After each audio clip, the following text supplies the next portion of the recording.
Assalamualaikum warahmatullahi wabarakatuh.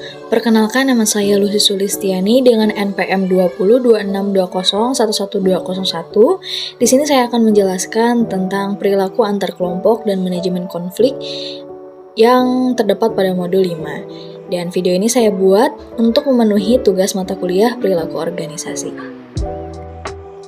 Terdapat pokok bahasan yang akan kita bahas kali ini, yaitu diantaranya adalah dampak konflik terhadap organisasi, sumber terjadinya konflik antar kelompok, konsekuensi konflik disfungsional antar kelompok, dan yang terakhir, pengelolaan konflik antar kelompok. Pembahasan yang pertama yaitu mengenai dampak konflik terhadap organisasi. Dampak konflik terhadap organisasi itu bisa bersifat positif dan juga bisa bersifat negatif. Dampak negatifnya yaitu yang pertama adalah menghambat kerjasama secara langsung maupun tidak langsung. Konflik itu akan berdampak buruk terhadap kerjasama yang akan direncanakan. Lalu yang kedua adalah saling menjatuhkan. Nah, ini tuh merupakan akibat yang paling nyata dari konflik yang terjadi dalam suatu organisasi. Karena akan selalu muncul tindakan ataupun upaya yang saling menjatuhkan satu sama lain dan membuat kesan lawan masing-masing itu rendah dan penuh dengan masalah. Lalu yang ketiga adalah merusak sistem organisasi. Organisasi itu kan merupakan sistem sosial yang saling berhubungan, saling membantu, dan saling tergantung satu sama lain dalam mencapai tujuan organisasi. Nah, jika konflik dalam suatu sistem itu ada gitu, akan menimbulkan tantangan pada tujuan organisasi itu sendiri. Lalu yang keempat adalah menghambat pengambilan keputusan.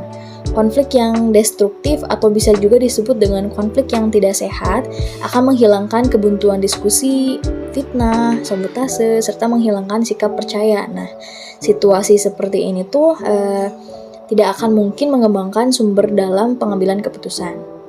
Lalu yang kedua adalah dampak positif. Yang pertama adalah peningkatan prestasi kerja.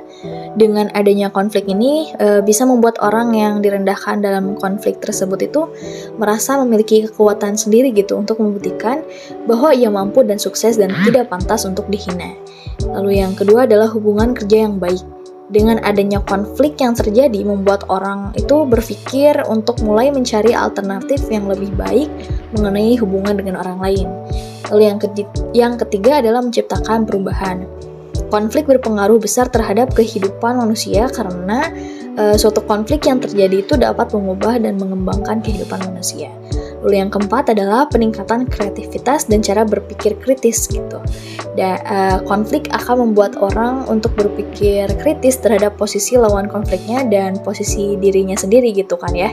Dan orang tersebut harus memahami mengapa lawannya itu memiliki pendapat yang berbeda dan mempertahankan pendapatnya, dan orang tersebut akan menggunakan kreativitas dan pemikiran yang kritis untuk menyusun strategi dan taktik demi untuk menghadapi konflik tersebut. Dan yang terakhir, manajemen konflik dalam menciptakan solusi terbaik.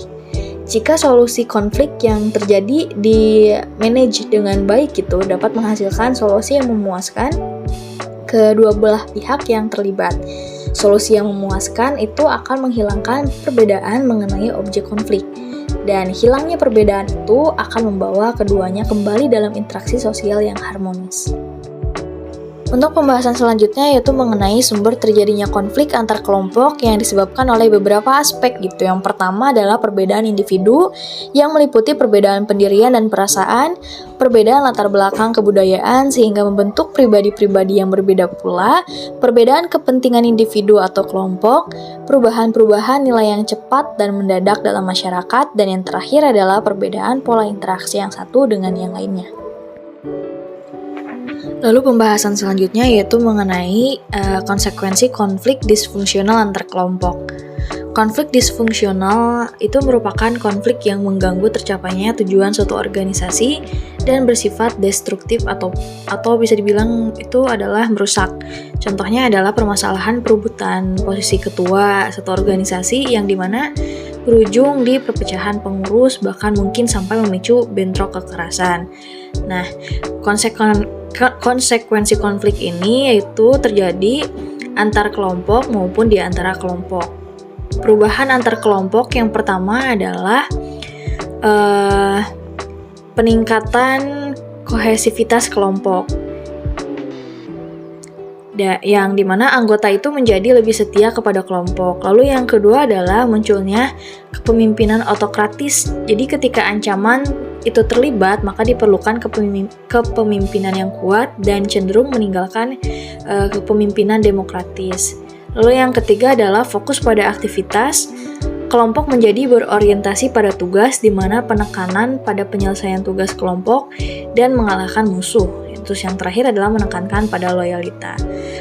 Lalu selanjutnya adalah perubahan di antara kelompok. Yang pertama adalah distorsi persepsi. Setiap kelompok beranggapan bahwa diri mereka paling baik dalam kinerja dan lebih penting untuk kelangsungan hidup organisasi dibanding kelompok lain. Lalu yang kedua adalah stereotip negatif. Sejalan dengan meningkatnya konflik dan persepsi yang menjadi lebih terganggu maksudnya, maka stereotip negatif yang pernah ada kembali menguat.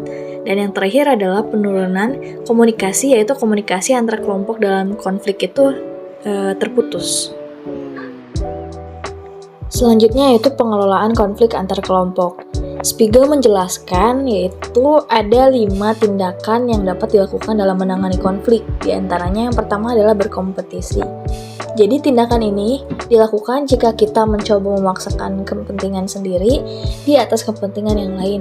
Jadi pilihan tindakan ini bisa sukses dilakukan jika memang situasi saat itu membutuhkan keputusan yang cepat. Kepentingan salah satu pihak lebih utama dan pilihan kita sangat vital. Jadi kita hanya perlu diperhatikan situasi menang kalah akan terjadi di sini gitu, itu hal yang biasa. Pihak yang kalah akan merasa dirugikan dan dapat menjadi konflik yang berkepanjangan. Tindakan ini bisa dilakukan dalam hubungan seperti atasan-bawahan, di mana atasan menempatkan kepentingannya, yaitu kepentingan organisasi di atas kepentingan bawahan. Lalu yang kedua adalah menghindari konflik. Tindakan ini dilakukan jika salah satu pihak menghindari dari situasi tersebut secara fisik ataupun psikologis. Sifat tindakan ini hanyalah menunda konflik yang terjadi. Situasi menang kalah terjadi lagi di sini. Menghindari konflik bisa dilakukan jika masing-masing pihak mencoba untuk mendinginkan suasana, membakukan konflik untuk sementara.